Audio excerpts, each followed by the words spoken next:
Deixa para depois, então. Deixa para depois. Vamos dar prosseguimento aos nossos compromissos democráticos aqui. Bem, a primeira coisa que eu queria pedir desculpa era de não precisar ler uma nominata aqui com os nomes dos companheiros que estão na mesa, porque já foi lido por 3 pessoas que falaram antes de mim, e eu iria, então, tomar o meu tempo de falar, falando a nominata. Como ninguém aqui é candidato a nada, então eu não preciso repetir os nomes. Bem, uma coisa que eu queria lembrar a vocês é que quem tem 43 anos hoje tinha apenas 10 anos de idade quando nós fizemos a primeira reunião do Fórum de São Paulo. Eu quero crer que muitos de vocês que estão participando desse fórum não tinha mais do que 10 anos de idade em 1990. E eu queria contar um pouquinho da história do porquê nós criamos o Fórum de São Paulo. Por que nós discutimos a criação de um fórum?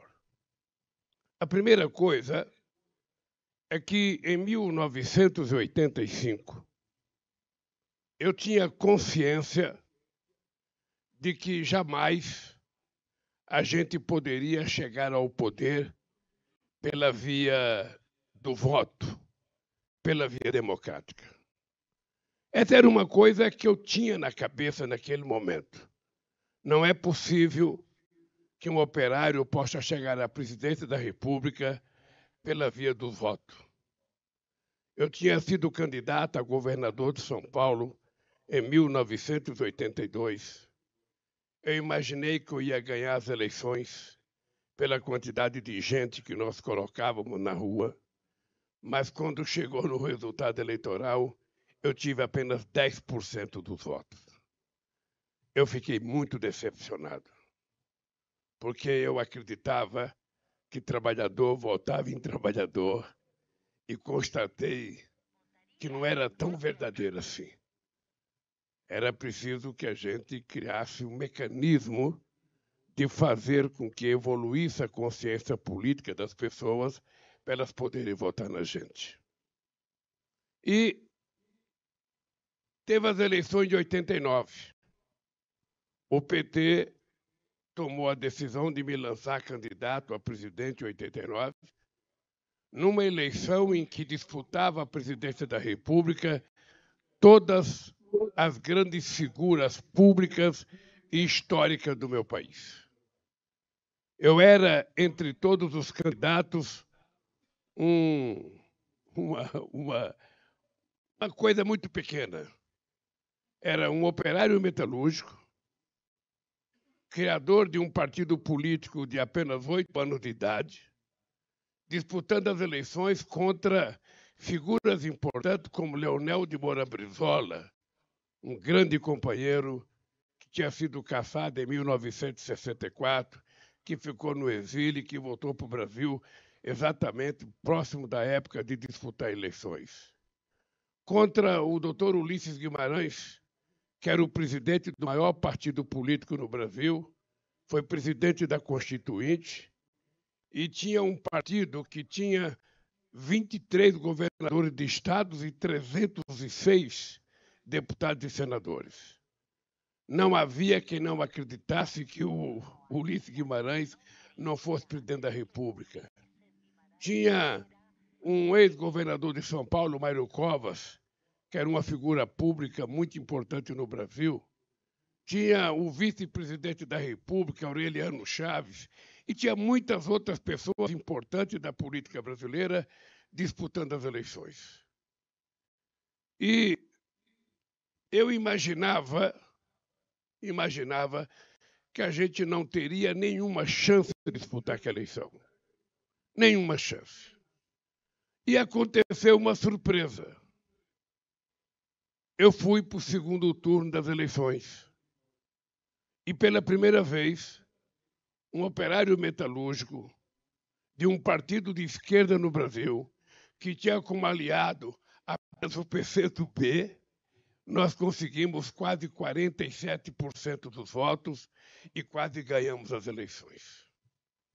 A partir do resultado das eleições de 89, numa viagem a Cuba, eu e o companheiro Marco Aurélio começamos a conversar com os companheiros do Partido Comunista Cubano e com o companheiro Fidel Castro e aventamos a possibilidade de fazermos uma reunião com toda a esquerda latino-americana, que muitas, na época, lutavam em partidos muito pequenos, tentando fazer a revolução.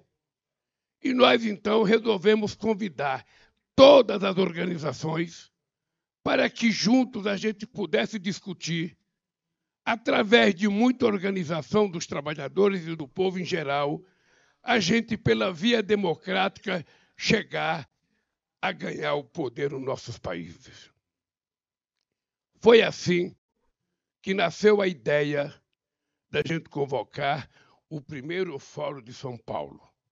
A gente queria que a esquerda da América Latina voltasse a conversar entre si. E a gente queria que a esquerda da América Latina voltasse a disputar os espaços democráticos existentes no seu país.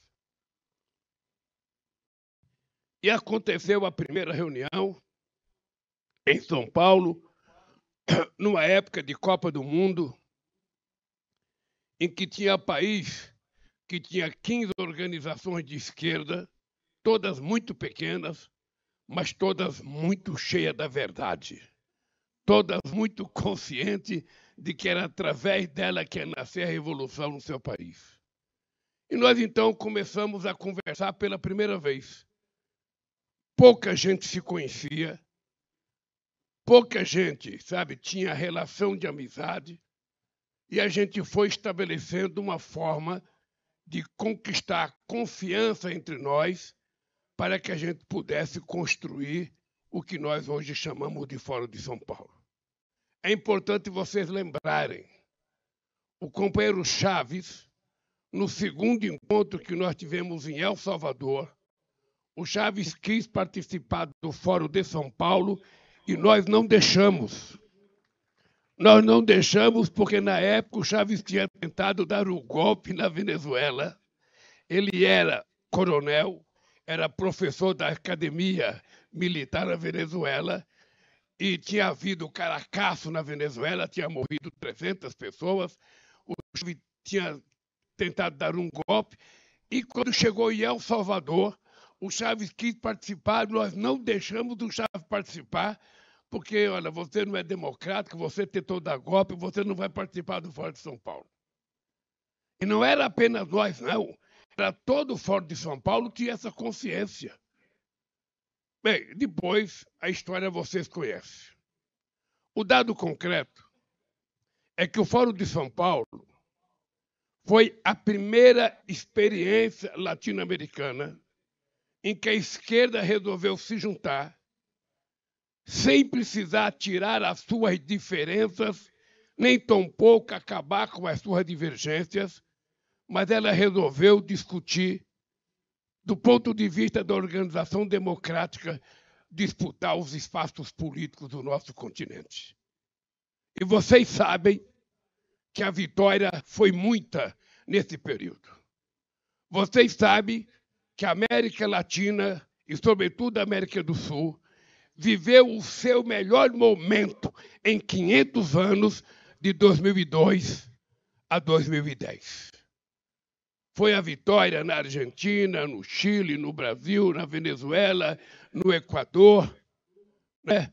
Foi a vitória, inclusive, de pessoas mais progressistas nos outros países que estiveram do nosso lado, além da vitória do nosso companheiro Chávez na Venezuela. Nós vivemos um período de muita expansão de conquista social e de participação política, animação política no nosso continente. Eu não creio que tenha havido um outro momento histórico em que a sociedade, sabe, da América do Sul e da América Latina teve tantas conquistas e tantas políticas de inclusão social como tiveram nesse período de 2000 a 2010, a 2012, até 2015, quando fizeram o impeachment da companheira Dilma Rousseff.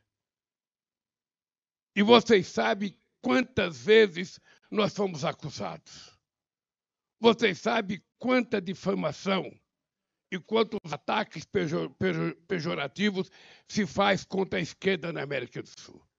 Nós não somos vistos pela extrema-direita fascista, nem do Brasil e nem do mundo, como organizações democráticas. Eles nos tratam como se nós fôssemos terroristas. Ele nos acusa de comunistas, achando que nós ficamos ofendidos com isso. Nós não ficamos ofendidos. Nós ficaríamos ofendidos. Nós ficaríamos ofendidos se nos chamasse de nazista, de neofascista, de terrorista.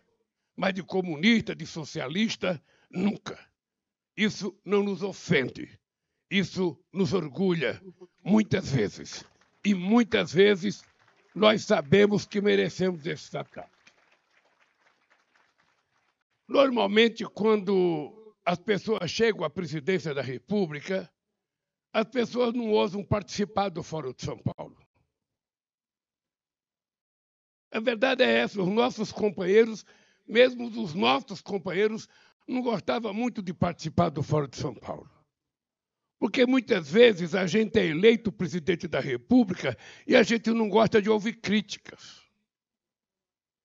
As mesmas pessoas que aplaudem a gente durante a campanha, muitas vezes são as mesmas pessoas que vaiam a gente. E a gente, ao invés de perguntar por que elas estão vaiando, a gente as trata como inimiga. E muitas vezes elas nos estão vaiando porque nós não fizemos aquilo que nós prometemos durante o processo eleitoral. Nós não cumprimos aquilo que nós dissemos que íamos fazer. Então é preciso que a gente aprenda a exercitar a democracia o máximo possível que a gente puder exercitar. Porque a democracia ela é muito importante na medida em que você estabelece uma alternância de poder. A democracia é um exercício constante. Eu digo sempre que a democracia é como o casamento. Um casamento, se o marido e a mulher não fazem concessão um para o outro todo santo dia, o casamento acaba. Se numa família o pai e a mãe não fazem concessão para os filhos, a relação fica ruim. Então, a democracia é isso. A democracia é você que está fazendo concessão toda hora, conquista toda hora, derrota toda hora, mas estabelecendo uma forma democrática de viver democraticamente na diversidade. E nós não podemos criar problema uns para os outros. É importante a gente ter clareza disso. Aqui no Brasil, é a primeira vez que um presidente governa esse país pela terceira vez. É a primeira vez. Eu certamente, se tivesse juízo, não teria voltado a ser candidato a presidente da República, porque eu tinha deixado o meu segundo mandato com 87% de bom e ótimo nesse país. Eu poderia utilizar esse capital histórico para os anais da história e não voltar. Afinal de contas, eu tenho 77 anos de idade. Não parece, vocês estão vendo que eu estou aqui muito jovem. E eu digo todo dia para mim acreditar. Eu não digo para vocês acreditarem. Eu digo para mim acreditar. A velhice, ela só acontece quando a pessoa não tem uma causa. Se todo ser humano tiver uma causa, para que ele se dedique, para que ele lute, a velhice não acontece. As rugas podem aparecer no rosto, mas ela não aparece dentro da sua consciência. E aí você continua sempre novo, sempre disposto a lutar. E eu voltei a governar esse país. Primeiro, para restabelecer o processo democrático desse país. A gente gosta de democracia. A gente gosta de ter gente protestando contra a gente. A gente gosta quando tem greve contra a gente. A gente gosta quando negocia. Nada disso é contra a democracia. Tudo isso é resultado da democracia. A democracia não é um pacto de silêncio.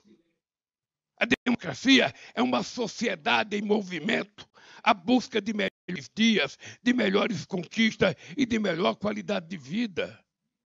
Então a democracia não pode encomendar, não pode incomodar a nenhum dirigente.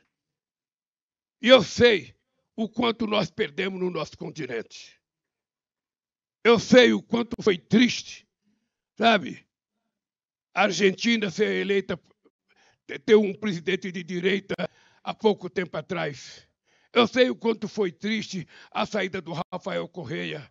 Eu sei o quanto foi triste a direita chilena. Eu sei o quanto foi triste o golpe na Bolívia. Eu sei o quanto foi triste a gente ter a companheira Dilma Rousseff impeachada aqui nesse país.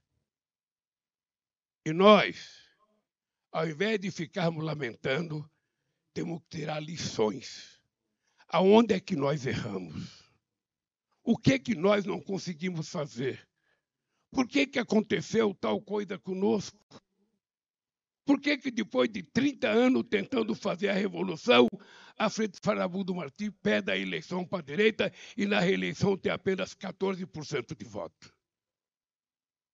A gente não pode a vida inteira ficar criticando os outros.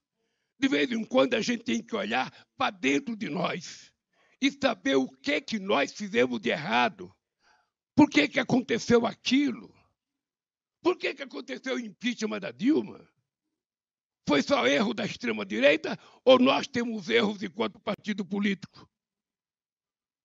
De vez em quando a gente tem que pensar, a gente tem que meditar para que a gente consiga evitar que novos erros atropecem a caminhada da gente pela conquista da qualidade de vida do nosso povo. Eu voltei a governar esse país porque eu tenho uma missão. Não é nem compromisso de programa de governo, é uma missão. Nós precisamos acabar com a desigualdade no mundo. Não é possível a gente continuar com a desigualdade na comida, no salário, na educação, na moradia, a desigualdade de gênero, a desigualdade racial. Ou seja, todo santo dia a gente vê aumentar o número de pobres no planeta, crianças morrem de fome, enquanto os ricos tentam pagar a passagem de foguete ou de submarino para procurar um novo mundo, quando o mundo deles é esse.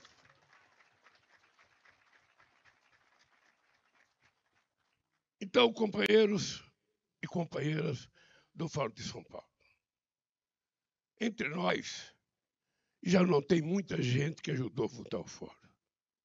Mesmo do PT, eu estava vendo, Zé, ali aparece naquele filme, aparece eu, o Marco Aurélio, você e o Guxiquem. O Marco Aurélio já morreu, o Guxiquem já morreu. Resta nós dois. Como eu pretendo viver até 120 anos, se prepare, porque eu vou continuar preparando os meus discursos aqui. Aqui no Brasil eu costumo chamar a morte de Caetana. E aonde a Caetana estiver, eu estou longe. Eu até tomei uma decisão de não visitar mais cemitério, não visitar mais pessoas doentes no hospital. Agora eu quero visitar só criança nascendo, só coisa nova brotando, sabe? Porque senão, se eu levantar a mão, alguém pode querer me pegar e me levar, e eu não vou permitir isso.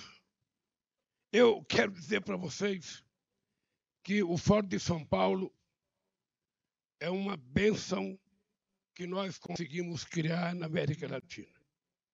A esquerda tem problema no mundo inteiro. Eu não sei quantos companheiros europeus tem aqui nesse encontro, mas é preciso que a gente rediscuta o discurso da esquerda.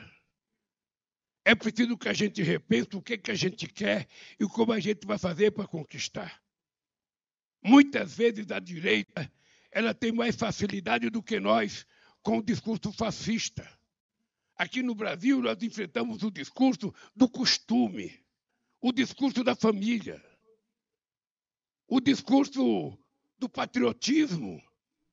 Ou seja, aqui nós enfrentamos o discurso de tudo aquilo que a gente aprendeu historicamente a combater.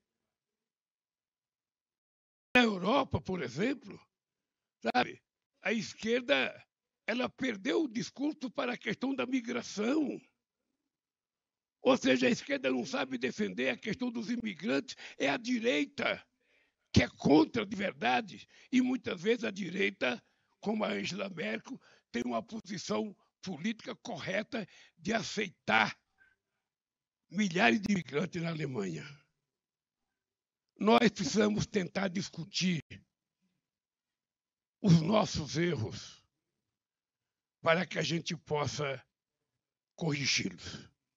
Eu não acho, companheira Gleice, que a gente, entre a esquerda aqui, possa um ficar fazendo crítica ao outro. Muitas vezes a gente tem um hábito de falar, mas o cara está errando, então a gente precisa punir, a gente não precisa conversar, nós temos que conversar. Não. Entre amigos, a gente conversa pessoalmente. A gente não faz críticas públicas porque as críticas interessam à extrema-direita. Não interessa ao povo. Se nós tivermos algum problema com algum companheiro, a gente, ao invés de criticá-los publicamente, a gente tem que conversar pessoalmente. Eu sou presidente da República, mas nenhum de vocês, nenhum, nem do PT, nem dos partidos brasileiros e nem dos partidos aliados da esquerda latino-americana, está proibido de fazer crítica a mim ou de chamar o PT a atenção por erro que eu possa cometer. Porque senão a gente não é companheiro. Senão a gente não é aliado de verdade. Aliado não é aquele que está toda hora agradando e alisando. Muitas vezes o verdadeiro amigo é aquele que diz que você está errado. Muitas vezes o verdadeiro companheiro é aquele que chama atenção. E é por isso que eu aprendi ao longo da minha vida respeitar e admirar o companheiro Fidel Castro.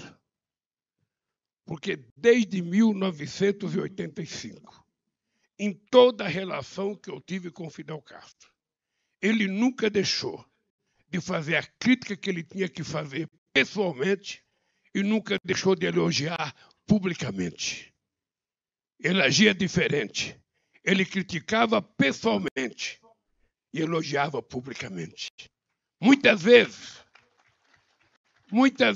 nós, na esquerda latino-americana, nos autodestruímos.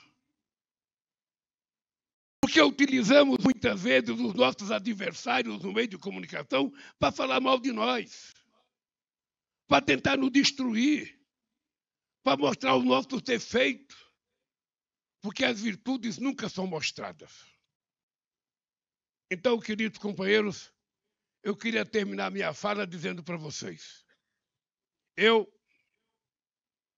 embora tenha 77 anos, a minha energia para fazer política é de 30. E vocês sabem das tarefas que nós temos a nível internacional. Esse ano, nós temos muitas tarefas. Primeiro, nós temos os BRICS na África do Sul. Depois, nós temos o G20 na Índia. Depois, nós temos a reunião da CELAC, da União Europeia, em Genebra, ainda em Bruxelas esse mês.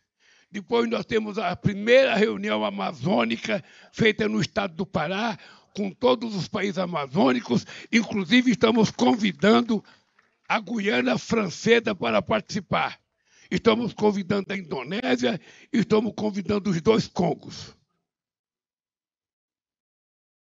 Mais ainda, nós vamos ter agora em Letícia, na próxima semana, uma reunião com especialistas e cientistas para preparar a chamada reunião de Belém.